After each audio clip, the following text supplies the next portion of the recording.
Dreamland by Edgar Allan Poe.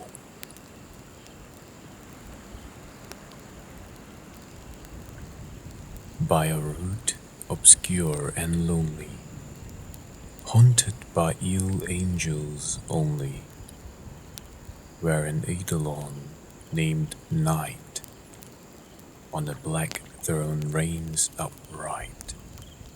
I have reached this land but newly, from an ultimate dim dully,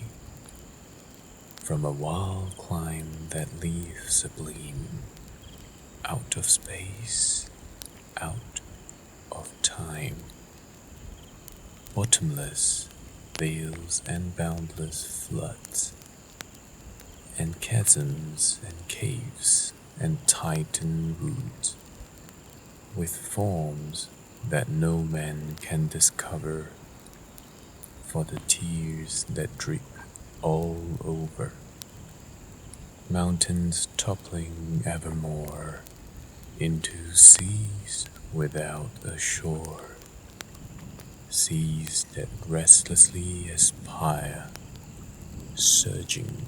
unto skies of fire,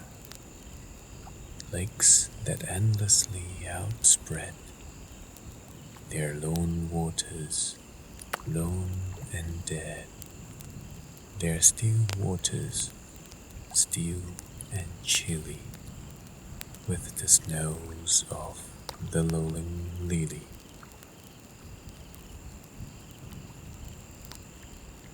By the lakes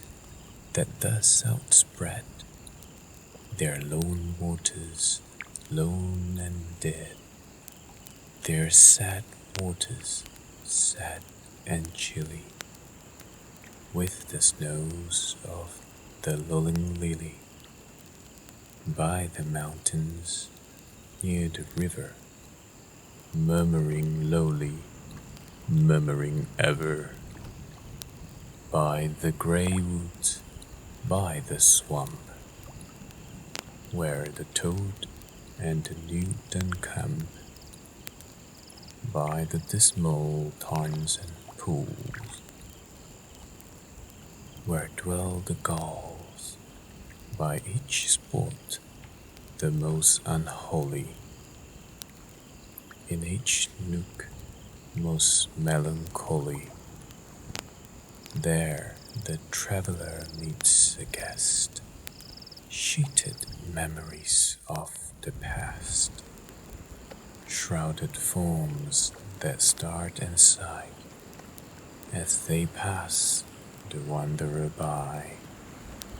white-robed forms of friends long given in agony to the earth and heaven, for the heart whose woes are legion, this a peaceful, soothing region, for the spirits that walks in shadow,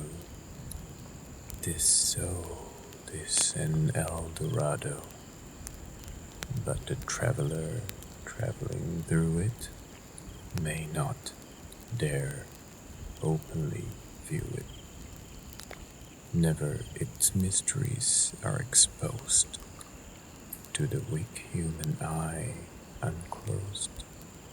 So wills is king who has forbid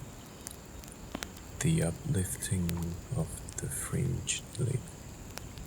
and thus the sad soul that here passes